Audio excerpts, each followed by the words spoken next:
Well, I haven't been filming much lately, been flat out, and grabbing the GoPro has not been high on my list of things to do.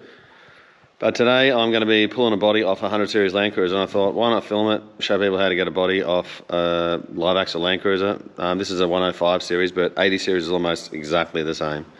So I've already started stripping this car down, not for the purpose of getting the body off, just because I've been selling parts off it. Obviously the whole interior is out, the dash is half out. I haven't really undone anything on the engine at all yet, except I cut these and I've taken the radiator hoses off.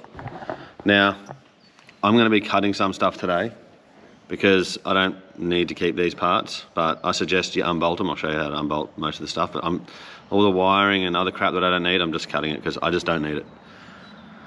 And I couldn't be bothered wasting the time to pull it apart because it's only going to be going to scrap metal anyway. So, yeah, watch this video if you want to know how to take a body off. It's pretty quick to do, and I take the body off sometimes when I've got heaps of engine work to do or whatever. It's just so much easier to work on it instead of leaning into an engine bay. So anyway, this is how it's done. So first job is to drain all the fluids. So you want to get everything out of here, everything out of here. If your car has aircon, this one doesn't. Well, it does have aircon, but there's no gas in it. Take it to auto sparky before you pull it apart, get the aircon gas taken out. Or if you're pulling the body off and you're putting the same body straight back on the car, you can actually just unbolt the aircon compressor and just cable tie it up here, and then you don't have to get any gas out of it. But yeah, this one's got no gas in it anyway, aircon doesn't work. You don't need to take all the fluid out of this. It generally doesn't leak, but sometimes some do, some don't. But there's a couple of brake lines. You don't have to undo anything up here. It's just where the brake lines come over, and you've got to disconnect those on the chassis over here. You see them going down there. If you have a manual, you've also got a slave cylinder down there as well. Now, all the wiring in the engine bay is super easy. There's two main wiring looms in here. One is for the engine bay itself. It does all the headlights, everything you see down here, up there, and everything. That's all one loom. You don't have to touch that at all. The other loom comes out right here. This is the engine loom. And that runs everything on the engine except for the starter motor. So all you have to do wiring wise in here is, I'll show you how to undo this under the glove box. And the starter motor wiring comes up to the battery here. All this stuff here just unclips and you take it out of there, and then the starter motor wiring loom sits on top of the engine. This sits on top of the engine, and then that's all your wiring done. So the engine wiring loom and the ECU is just behind here. So I'll unbolt this and I'll show you how to get that out. There we go. There's a couple of 2 Phillips heads down here.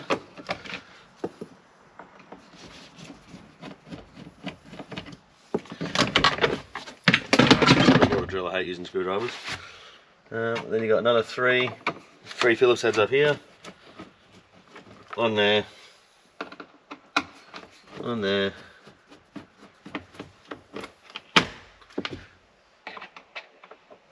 One in the middle down there. It just comes out like that. This little thing here pops forward. It's got the airbag connector on it.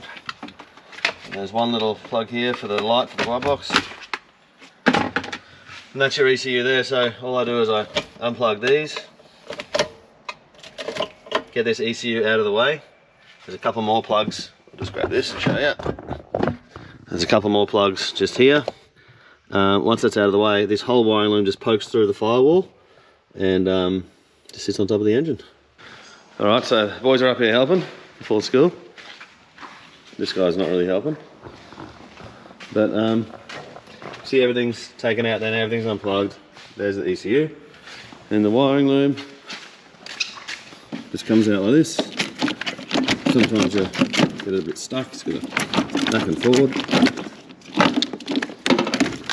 and that's the engine loom, just like that. That just sits there, and when the body comes off, that doesn't go anywhere else.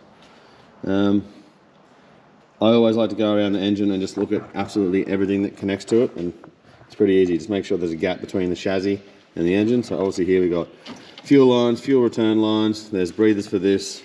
Back here there's this one earth here, and there's also a heater hose there and a heater hose on the other side.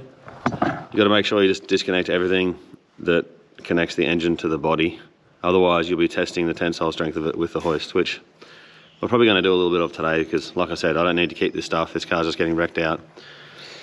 someone's actually using the chassis for another project, so I'm just going to keep the body, keep the motor and box, stick it up the back and keep it for spare parts, but we don't need to keep any of this stuff in good condition, so we're just going to show you how to unbolt it, but I'm going to cut most of the stuff. While I'm waiting for the coolant to keep draining, I'm just going to continue stripping out this car. So what I do for a bit of extra pocket money is all these bits and pieces I'm using on all these cars, all the bits and pieces I'm not using, sorry, I just try and sell off, make a bit of extra money back, and that means I just get to spend this money on all my other cars. That's the reason I can afford those things and that one over there and all the other dumb things I'm doing with cars. So strip everything out of this car that's worth any money. I'll chuck it on my eBay account that I get my wife to do, so it gives her something to do as well, gets involved.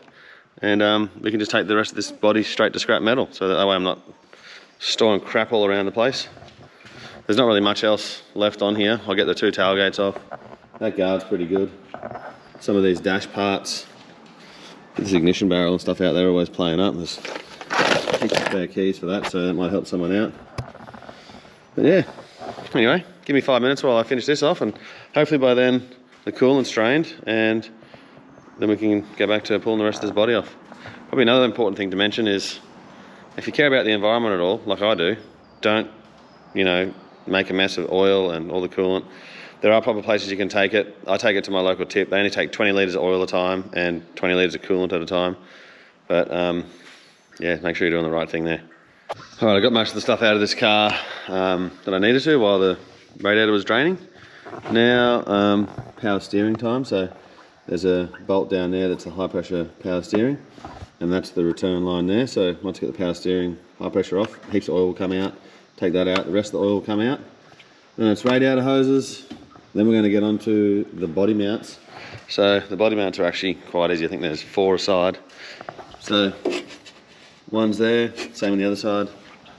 Then we have one there, one there, one there, and then there's one back here.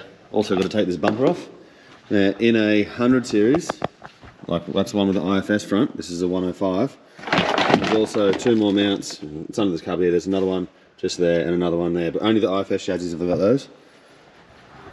Most of the time, all those body mounts can be done from underneath as well, so I don't put it on the hoist or anything. I just get up, roll underneath it, undo them all. Then you can put the hoist arms under the sill of the body and should come straight up. Anyway, I'll do these last couple of things and see if we can get this body off. Got me 14mm on the rattle gun. Got the crawler board.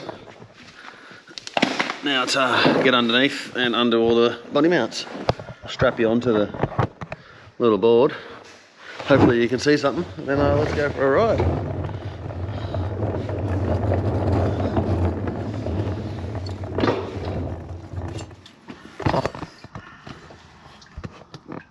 There we go. Beautiful. That's what we want. We want them to just all come out like that.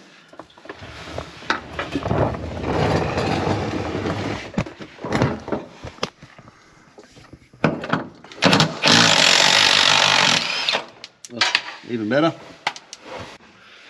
Well, I think I've got everything unbolted. I'm about, not including stripping all the other crap off the car that I stripped off, about an hour or so in. I've just been taking it easy, so let's get the body up and test the tensile strength of everything I forgot to undo.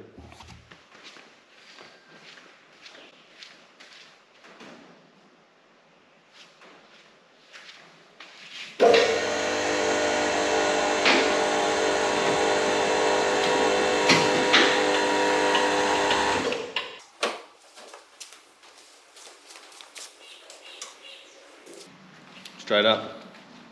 I forgot to undo the brake lines. I talked about it before, but I didn't do it, so I'll just cut them.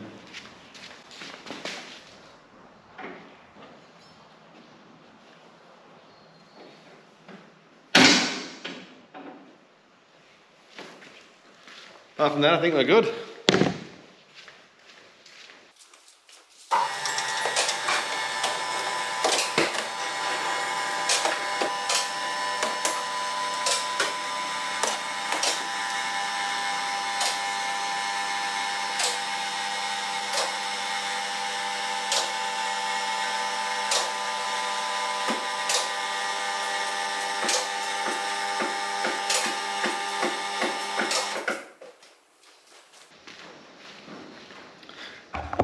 and that's how you get a body off wrecker style.